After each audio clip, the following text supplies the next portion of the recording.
ಬರ್ಕೋತಾರೆ sir. ಇದನ್ನ ಹೇಳ್ದಂಗೆ ಅಲ್ಲಿ ಆ ಕಡೆ ಏಜೆಂಟ್ಗಳು ಬರ್ಕೋತಾರೆ, ನಮ್ಮ ಸಿಬ್ಬಂದಿ ಬರ್ಕೋತೀವಿ ರೀ. ಅದೆಲ್ಲ ಅಲ್ಲಿ ಕಂಪ್ಯೂಟರ್ಗೆ ವೆಬ್ಕಾಸ್ಟಿಂಗ್ ಲೋಡ್ ಆಗ್ತದೆ. ಹಿಂಗೆ ಎಲ್ಲ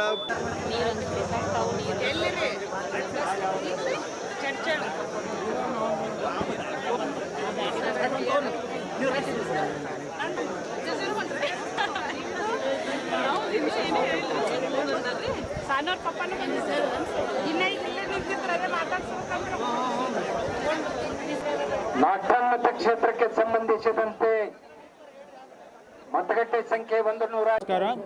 ನಾಳೆ ವಿಜಯಪುರ ಜಿಲ್ಲೆಗೆ ಸಂಬಂಧಪಟ್ಟಂಗೆ ಬಿಜಾಪುರ ಲೋಕಸಭಾ ಮತಕ್ಷೇತ್ರದ ಚುನಾವಣೆ ನಡೆಯಲಿದೆ. ನಮ್ಮ ಜಿಲ್ಲೆಯಲ್ಲಿ ಒಟ್ಟು 19,49,000 ಅಷ್ಟು ಮತದಾರರಿದ್ದಾರೆ. ಅವರ ಸಲುವಾಗಿ 8 ವಿಧಾನಸಭಾ ಮತಕ್ಷೇತ್ರಗಳಲ್ಲಿ 2,086 ಮತಗಟ್ಟೆಗಳು ಸ್ಥಾಪನೆಯಾಗಿದೆ. ಈ ಮತಗಟ್ಟೆಗಳಿಗೆ ಇವತ್ತು ಪೋಲಿಂಗ್ ಪಾರ್ಟೀಸ್ ಚುನಾವಣೆ ಸಿಬ್ಬಂದಿಗಳು ಪೊಲೀಸ್ ಸಿಬ್ಬಂದಿಯೊಂದಿಗೆ ಹೊರಡಲಿದ್ದಾರೆ. ಇದಕ್ಕಾಗಿ ಮಸ್ಟರಿಂಗ್ ಕೆಲಸ ಇವತ್ತು ನಾವು ಜಿಲ್ಲೆಯಲ್ಲಿ 7 ಕೇಂದ್ರಗಳಲ್ಲಿ ಮಾಡ್ತಾ ಇದ್ದೀವಿ. ವಿಜಯಪುರ ನಗರದಲ್ಲಿ ಬಿಜಾಪುರ ನಗರ ಹಾಗೂ ನಾಗ್ಠಾಣ್ ಮತಕ್ಷೇತ್ರಗಳಿಗೆ ಹಾಗೂ ಇದರ ಮತಕ್ಷೇತ್ರಗಳಾಗಿರುವ ಇಂಡಿ, ಸಿಂದಗಿ, ದೇವರಹಿಪ್ಪರಗಿ, ಮುದ್ದೇಬಿಹಾಳ್, ಬಸವನ ಬಾಗೇವಾಡಿ, ಬಬಲೇಶ್ವರಿಗೆ ಆಯಾ ತಾಲೂಕಾ ಕೇಂದ್ರಗಳಲ್ಲಿ ಇವತ್ತು ಮಸ್ಟರಿಂಗ್ ಕೆಲಸ ನಡೀತಾ ಇದೆ. ಸೊ ಒಂದು ಮತಕ್ಷೇತ್ರದಿಂದ ಇನ್ನೊಂದು ಮತಕ್ಷೇತ್ರದಕ್ಕೆ ಚುನಾವಣಾ ಸಿಬ್ಬಂದಿಗಳು ಶಫಲ್ ಆಗಿ ಹೋಗಿದ್ದಾರೆ. ಇಲ್ಲಿ ಕೂಡ ಬಂದಿರುವ ಸಿಬ್ಬಂದಿಗಳು ಬೇರೆ ತಾಲೂಕಿಂದ ಬಂದವರು.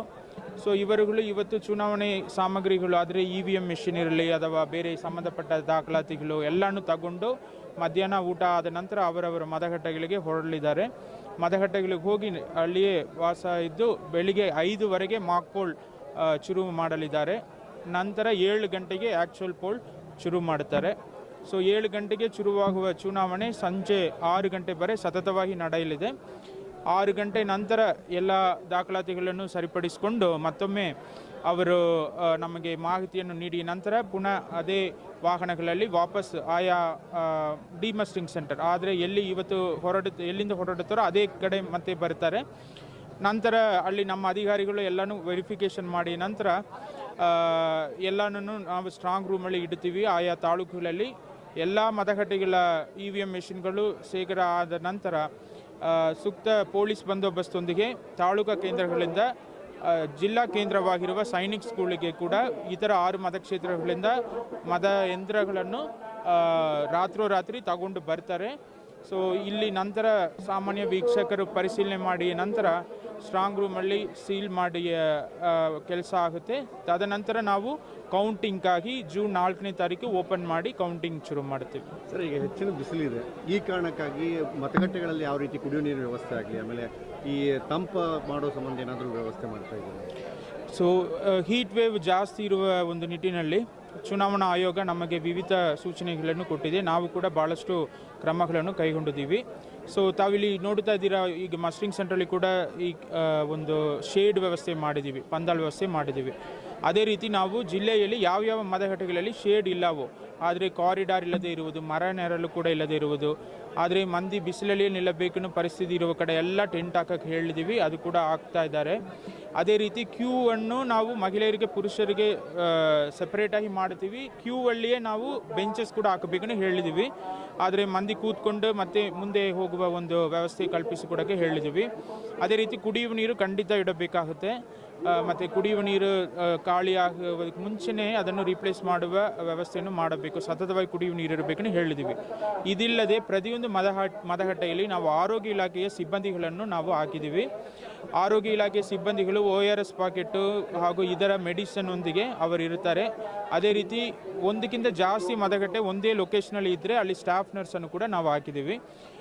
ಗ್ರೂಪ್ ಆಫ್ ಮತಗಟ್ಟೆಗಳಿಗೆ ನಾವು ಏನು ಮಾಡಿದ್ದೀವಿ, ಒಂದು ಡಾಕ್ಟ್ರನ್ನು ಕೂಡ ಗುರುತಿಸಿದ್ದೀವಿ ಆಂಬುಲೆನ್ಸ್ ಒಂದಿಗೆ.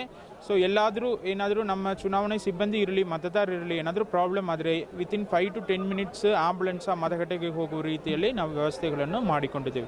ಸರ್, ಮತದಾವಿ ತಂಡ ಜನ ಇವತ್ತು ಮತದಾನ ಬಹಿಷ್ಕಾರ ಹೋರಾಟ ಮಾಡ್ತಾರೆ, ಅದ್ರ ಬಗ್ಗೆ ಏನು ಮಾಡ್ತೀವಿ? ಈಗ ಮಧುವಾವಿ ವಿಚಾರಕ್ಕೆ ಸಂಬಂಧಪಟ್ಟಂಗೆ ನಾವು ವಿವಿಧ ಇಲಾಖೆಗಳ ತಂಡವನ್ನು ರಚನೆ ಮಾಡಿ ಅಲ್ಲಿ ಕಳಿಸಿದ್ದೀವಿ. ಅದರಲ್ಲಿ ಕೆಲವೊಂದು ನ್ಯೂನತೆಗಳಿರುವುದು ಕಂಡು ಬಂದಿರುವುದರಿಂದ ಪೊಲ್ಯೂಷನ್ ಕಂಟ್ರೋಲ್ ಬೋರ್ಡ್ ಅವರು ಆ ಫ್ಯಾಕ್ಟ್ರಿಯನ್ನು ಕ್ಲೋಸ್ ಮಾಡಬೇಕನ್ನು ಪೊಲ್ಯೂಷನ್ ಕಂಟ್ರೋಲ್ ಬೋರ್ಡಿನ ಕೇಂದ್ರ ಕಚೇರಿಗೆ ಪ್ರಸ್ತಾವನೆ ಸಲ್ಲಿಸಿದ್ದಾರೆ. ಅದು ನಿರ್ಧಾರ ಆಗುವುದು ತುಂಬ ವಿಳಂಬ ಆಗಬಹುದು ಅನ್ನೋ ಒಂದು ನಿಟ್ಟಿನಲ್ಲಿ ಅಷ್ಟು ಒಳಗಡೆ ನಮ್ಮ ಉಪವಿಭಾಗ ದಂಡಾಧಿಕಾರಿಯಾಗಿರುವ AC ಅವರು CRPC 133 ಕಳಂ ಅಡಿಯಲ್ಲಿ ಆ ಫ್ಯಾಕ್ಟ್ರಿಯನ್ನು ಕ್ಲೋಸ್ ಮಾಡೋಕ್ಕೆ ನಿನ್ನೆನೇ ಆರ್ಡರ್ ಮಾಡಿದ್ದಾರೆ. ಇವತ್ತು ಅದನ್ನು ಸೀಲ್ ಮಾಡುವ ಪ್ರಕ್ರಿಯೆ ಕೈಗೊಳ್ಳಲಿದ್ದಾರೆ.